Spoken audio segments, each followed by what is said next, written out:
Let me explain, because I had somebody DM me on another platform and ask me what I mean by growing plants from cuttings, right? And trust me, I didn't know you could do this either. So this is what you call a pothos, right? Some people call them the devil's ear, whatever, whatnot. I don't know. It's got some weird names, right? It's an ivy plant. It's a non-flowering plant. So how do they reproduce? Is they actually grow these little bumps out. The plant is a vine plant. It hit the ground, it gets nutrients and water, and it will grow itself into another plant. Typically, something will come along and it'll break it off, but it'll already be established. It won't break itself off. So I have a whole bunch of these in a cup, in a mug. So out of here, I'm gonna have 4 more plants. That's how they reproduce when they don't have seeds and flowers. Keep your water clean, keep it at room temperature, put it in the sun just like you would a plant. And don't do fertilizer. Do good water. Do drinking water. Do spring water. Don't do fertilizer at first. And there's also, for the more difficult to propagate plants, there's like a dust you can put on their tips to get them going or whatever. But I don't do that with ivies because they will grow. Very rarely will you lose an ivy. Typically, these plants live for about 12 to 20 years. So, you might want to propagate, maybe cut it back once or twice every 3 to 4 years. Every couple of years, you might want to cut it back a little bit, because if you don't, I'll show you what happened. So I decided that, I was going to stick this plant in the window and water it and take care of it. And this plant has taken over my window. Okay, this is an ivy. People will call this, I don't know. I'm not a scientist, so I'm just going to give you mostly the nicknames that I use.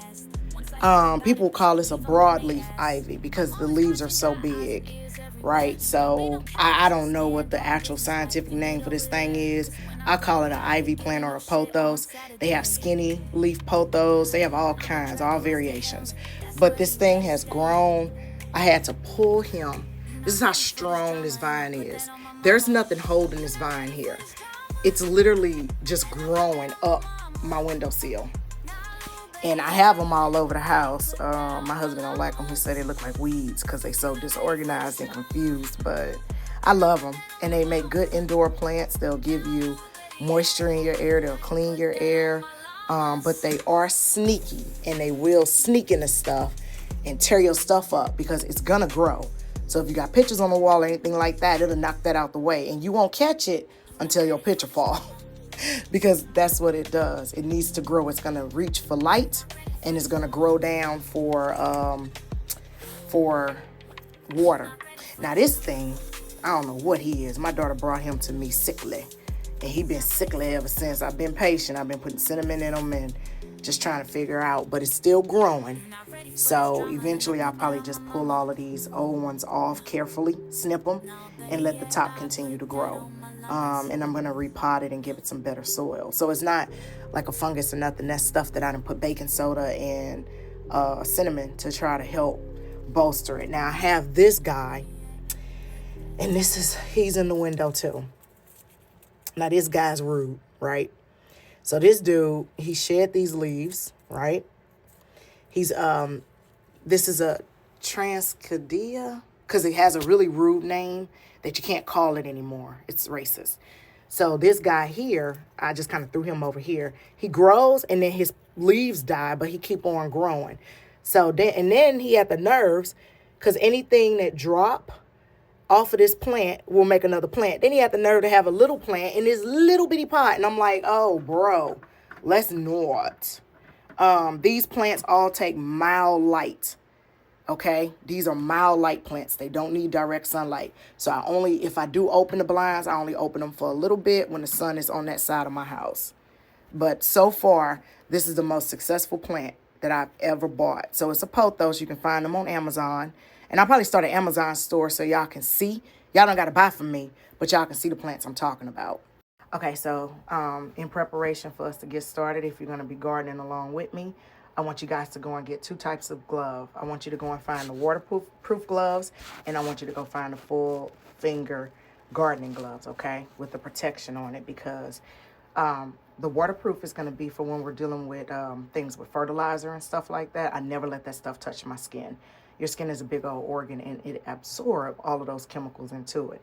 And even though it's good for your plant, it's probably not too good for you. So I always keep waterproof gloves. And these are large. They're roomy. I wear a medium, but I prefer a large so that way my knuckles don't get all gross and draggy. These are gardening gloves. They're light in the summer. So, you know, even though they're full finger, you don't have to worry about them making you sweat too much. Now, these are latex, so I wear a glove under these that's not latex. I wear a nylon glove, then I put these on. But my fingers do sweat in the nylon gloves. I just can't let that latex sit up against my skin too long, or I'll be stabbing myself in the damn thigh with a fucking EpiPen. These are not latex, so these are waterproof winter gloves. They're super thick. They do also make these in the summer, but it doesn't always have the waterproofing all the way to the top. So I use the winter, and I don't touch any chemical or mixture that I recommend to you. Don't use your bare hands on it because it's for plants, not for humans. That's my last lesson. Also, everybody needs to be heading over to Dollar Tree and start buying your containers. Even if you just got to get 2 containers a week, and don't worry about them being big at first. You can make the bigger investment once you feel more comfortable with your gardening adventure. Matter of fact, do not make a whole, because you might get into it and don't like it. So don't spend a whole bunch of money. Start at Dollar Tree. They're putting out seeds now, and they're putting out the containers and some dirt, okay? But dirt-wise, it'll be okay for you to buy a $20 bag of dirt at Walmart, which would be Miracle Grow, if you're going to be growing outside. If you're going to grow inside, don't use Miracle Grow because they put out little gnats all over the place. I would recommend that Fox organic soil for inside. They don't put out gnats. So anyway, I'll see y'all on the next video. I'll have an intro and an outro eventually, but right now I'm just now getting started. Tell everybody to come follow me. I got a smart ass mouth. We finna do this.